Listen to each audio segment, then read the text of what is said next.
The third dwelling, Chapter 1. Blessed are those in awe of God. What else can we say of one who has persevered, has transcended all those conflicts, and entered safely into the third dwelling?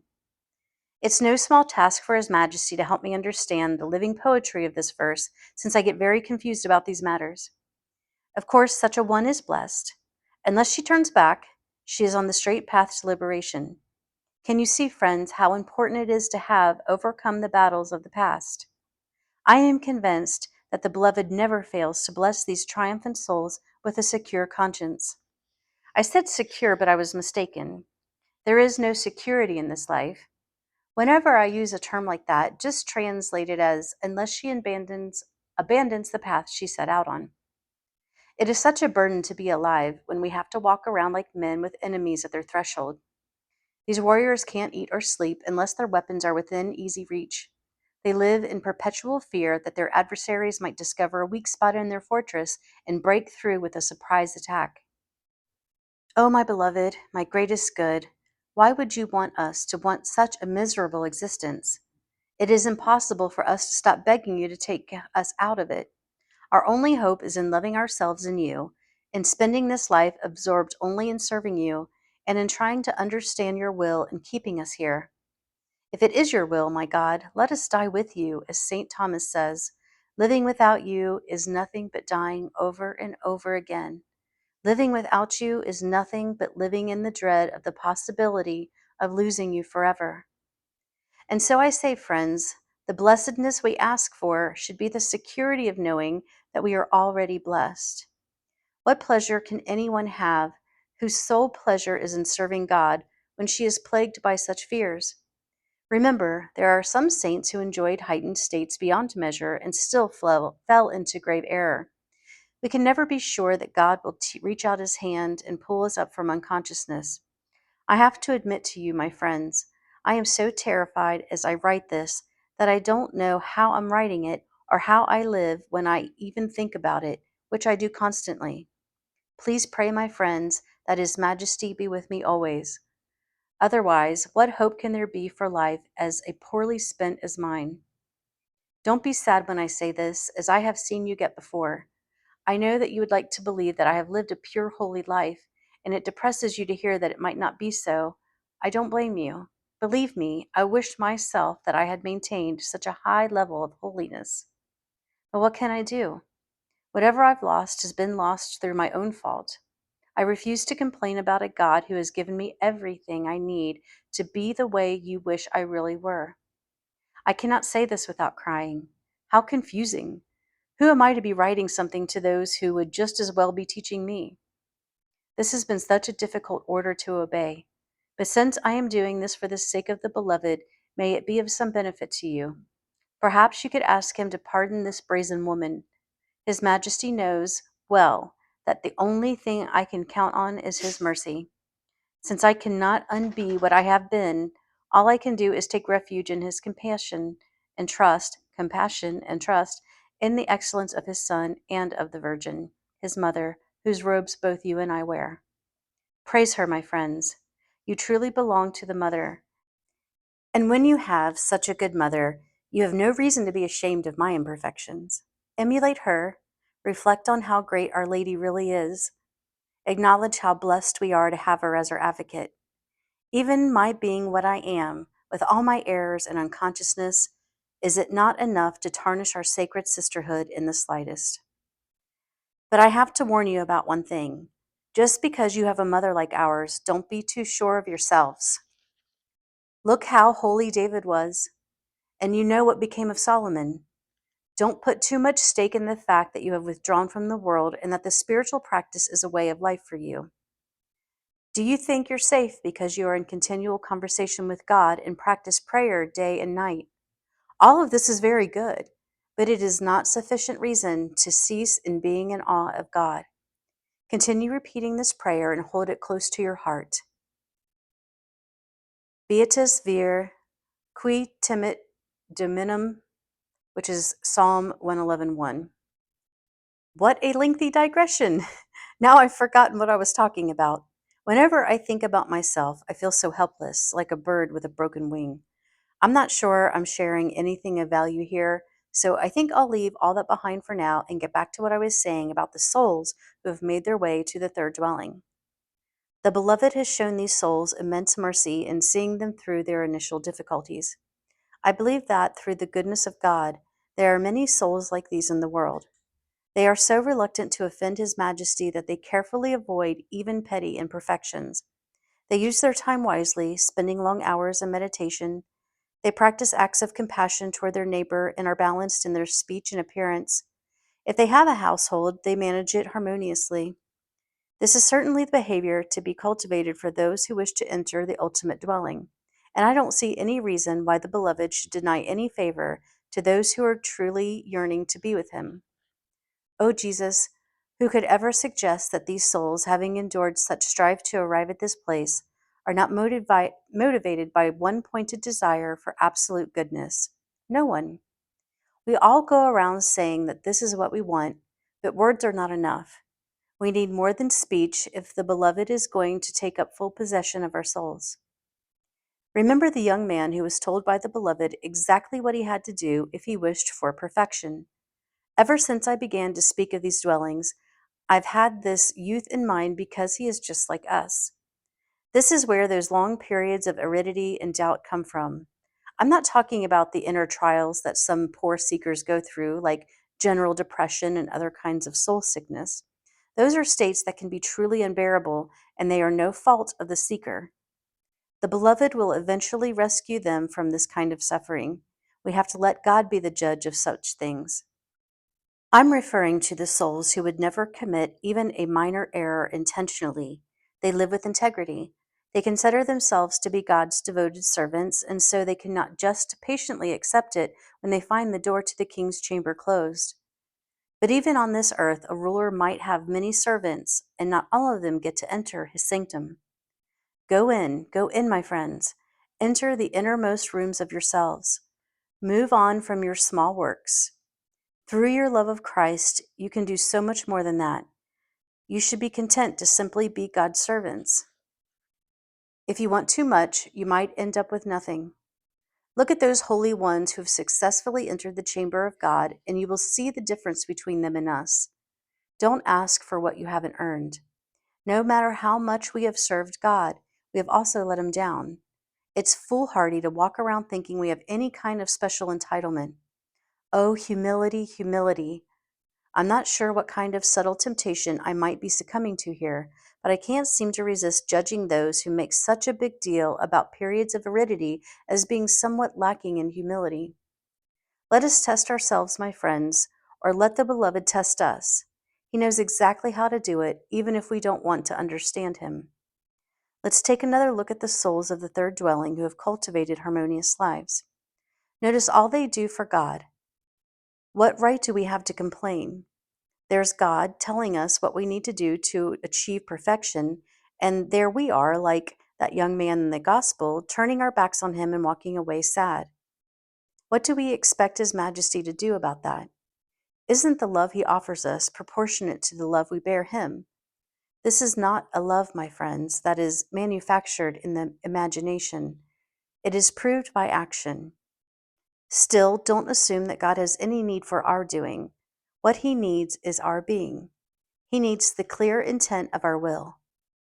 We seem to think that when we withdrew from worldly ways, we took on the mantle of renunciation and forfeited personal power and possessions for the sake of the Beloved, we have given all that we can give.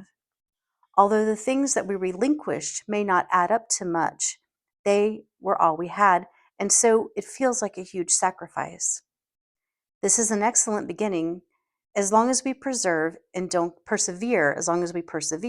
go back. As long as we don't even desire to go back, to dance with the serpents in the first rooms, we will attain our goal. We must strip ourselves naked and cultivate detachment from the things of the world. But I warn you, abandon yourselves only under the condition that you harbor no illusions about the Beloved being under some obligation to repay you for your sacrifice with divine favors.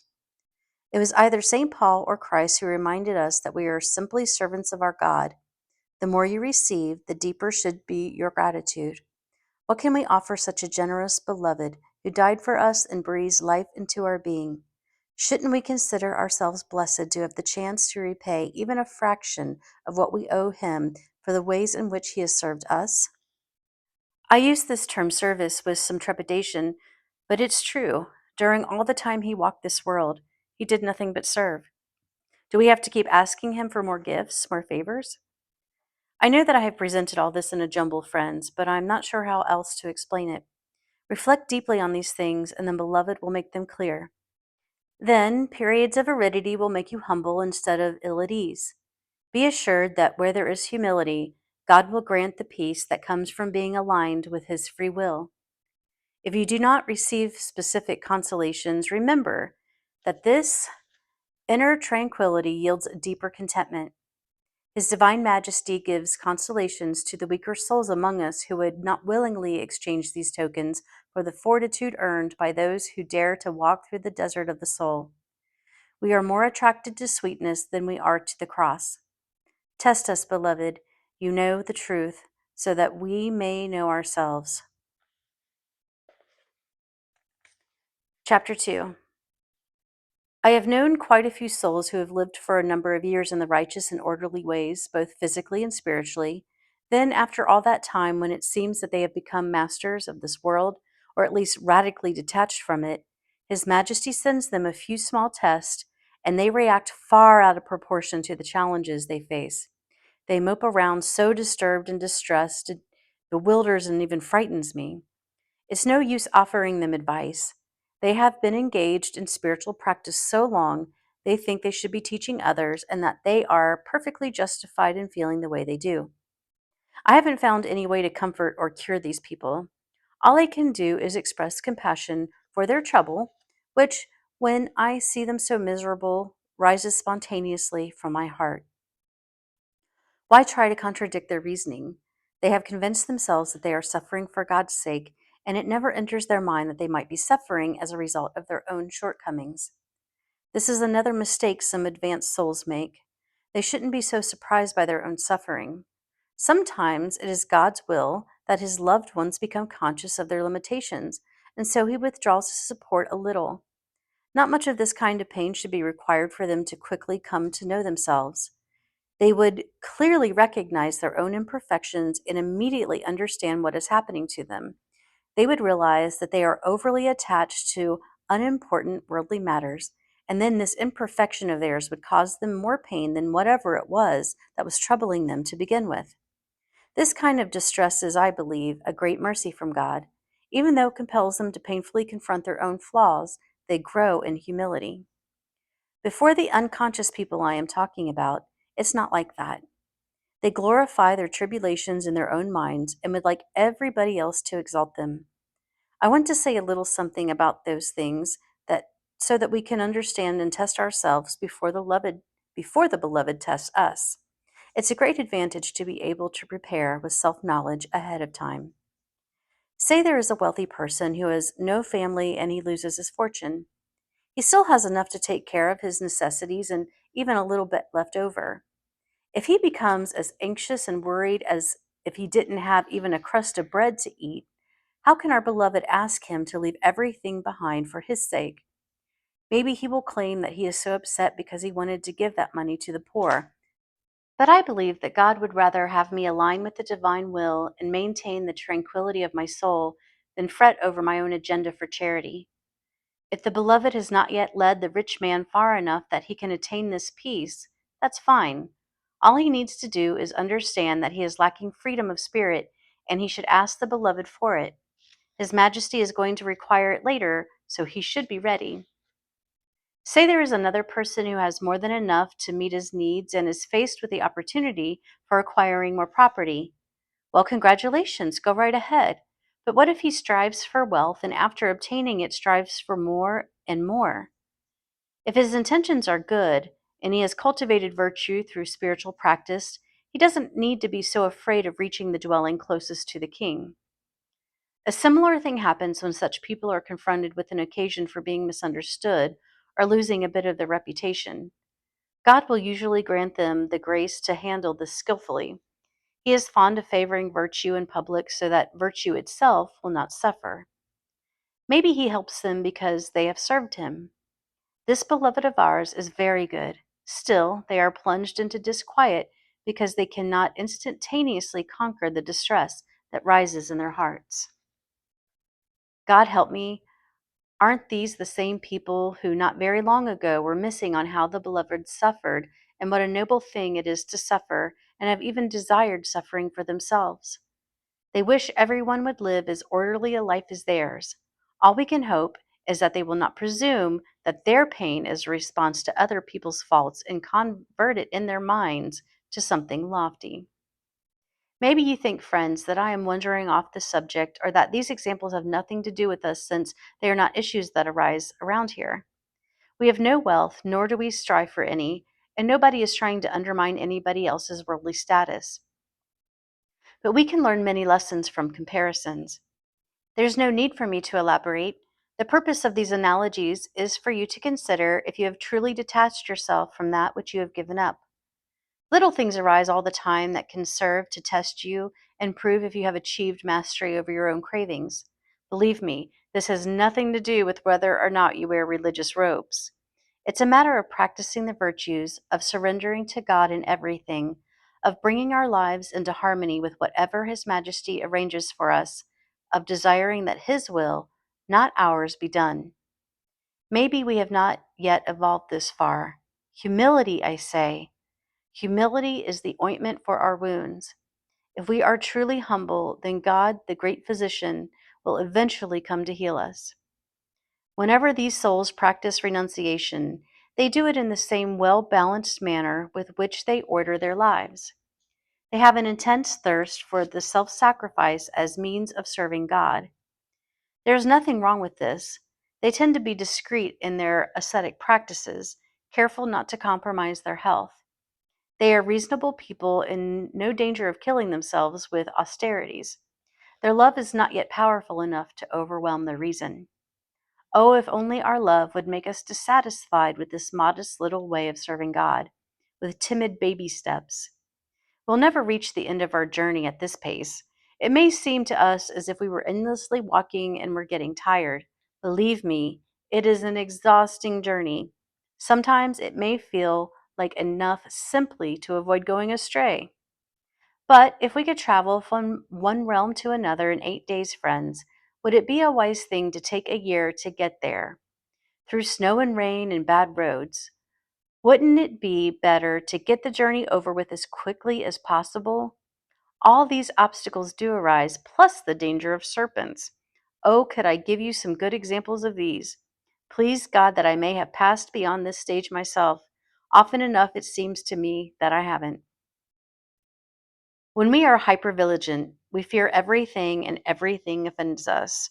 We don't dare to move forward as if we could reach the ultimate dwelling by leaving it to others to make the journey for us. Since that is impossible, why don't we exert ourselves, my friends, for love of our beloved? Let's abandon our reason and fear into his hands. Forget about the weakness in our nature that we worry about so much. Let our families look after the safekeeping of our physical form. That's their concern. All we should focus on is getting to see this beloved of ours as soon as possible. Even if there is not much comfort on this path, we would be making a big mistake to fret about our health. Anxiety over our health does not improve it one bit. This I know. I also know that this entire business has very little to do with the body, which is the least important part. The journey I'm talking about requires great humility. If you have understood things so far, you will see that it is lack of humility that has prevented you from making progress in the past. It may seem that we have advanced only a few small steps, while our friends have made vast strides. Believe this. Let us acknowledge our own limitations and pray for the success of others. If we practice humility, this stage is a most excellent one. If not, we may waste our whole lives here, suffering 1,000 miseries. Unless we abandon ourselves, this state is arduous and burdensome. We would be trudging under the load of our egos, like mud clinging to our boots and dragging us down. Those who reach the ultimate dwelling bear no such baggage. Still, Even in these rooms, the Beloved never fails to reward us with greater spiritual sweetness than we would ever glean from the distractions and satisfactions of mundane life. He is infinitely merciful and always gives us more than we have earned. But He bestows these blessings sparingly, inviting us to catch glimpses of what is unfolding in the dwellings ahead so that we can prepare ourselves for entering them. It may sound like spiritual sweetness and consolations are the same thing. Why do I make this distinction? I could be wrong, but I think there's a great difference between them. There will be more to say about this when we come to the fourth dwelling. That's when I will describe the profound spiritual delights the Beloved gives us. And yet, although such a discourse might appear to be pointless at this juncture, it could be somewhat helpful to explore the nature of each so that you can distinguish between sacred sweetness and ordinary gratification and strive to choose the better one. Great solace can come to souls whom God brings to the fourth dwelling. Those who thought they already knew everything will be confused, while humble souls will be moved to give thanks. The ones who lack some humility will taste an inner bitterness they cannot explain. Perfection isn't consolation, it's about loving. We are rewarded by doing whatever we do with righteousness and love. You may wonder if this is true. It is. Why bother discussing these interior mercies? I don't know. Ask the men who ordered me to write this. I am under an obligation to obey them and do not dispute them. All I can tell you is that there was a time when I did not know about these divine favors through experience or believe I would ever in my life be given to know them. That was fine with me. It gave me ample joy to know by simple inference that I must be pleasing to God in some way. When I read in books about the tender mercies and spiritual sweetness God grants to souls who serve Him, it comforted me and moved me to passionately praise Him. Well, if my soul, which was so undeveloped, responded like this, think of how much greater will be the praise offered to God by those of you who are humble and good. Even if one's soul is inspired to praise Him, I think it's worth bringing up the subject. We need to become aware of the sweetness and delight we forfeit through our own imperfection. When these favors come from God, they come overflowing with love, infusing the soul with the fortitude she needs to make her journey less laborious and to help her grow in spiritual practice and in virtue. Don't think that our participation in this doesn't count. When we cultivate consciousness, we can be sure the Beloved will be just. If we are denied the consolations we crave, He will bless us in another way. His secrets are deeply hidden, but without a doubt, whatever he does, he will be exactly the right thing for us. For those who are in this state, I would suggest that you learn to be responsive to the divine will. Remember, it is by the goodness of God that you have come this far. He is granting you no small mercy when He brings you into this place, because this means He's about to take you higher. Surrender. Even if you are not part of a formal spiritual community, it would be great if you had someone to go to who would make you sure that you were not following your own will in anything. Most of us do have such a person in our lives. It is in doing what we want that we usually get into trouble. But don't pick anyone who is just like you, nervous about every little thing. Seek out someone who is free from illusion about the world. It is very important to consult with those who see things as they really are if we want to come to know ourselves. Plus, it's encouraging to encounter a soul who easily achieves what he has felt to be impossible. By observing their flight, we might dare to fly. We are like fledgling birds who may not be ready to immediately soar, but by watching the parents, little by little, learn to emulate them. This kind of assistance, I know, is a great advantage. Still, no matter how determined such souls are not to dishonor God, it's a good idea to avoid taking any chances. Since they are not far from the first dwelling, it would be easy to slip back there. Their fortitude is not built on solid ground, as it is for those whose foundation has been forged by suffering. Those who have suffered know firsthand about the storms of this region and are not afraid of them. They have no appetite for the consolations of the world, but if these young souls knew about the suffering, they might be tempted to escape to the false refuge of earthly gratification. The spirit of evil knows just how to stir up tempests that will do us harm. While these souls might be forging ahead with great zeal, Trying valiantly to keep others from falling into unconsciousness, they might be incapable of resisting their own temptations or withstanding their own tribulations. Let's stop focusing on the imperfections of others and take a look at our own. Those who lead such orderly lives are easily shocked. We can learn important lessons from those who shock us, even if on the outside we are better behaved. Outward composure is fine, but it's not the most important thing. There is no reason to think that everyone else should follow our path. We shouldn't presume to lead other people onto the way of the Spirit when we ourselves don't even know yet what that is. With the urge God gives us to help others, friends, we can delude ourselves. It's better to concentrate our attention on what our tradition teaches, strive to live always in silence and hope. The Beloved will take care of his own. All we have to do is beseech His Majesty on their behalf, and we will, with His help, be doing much good. May He be blessed forever.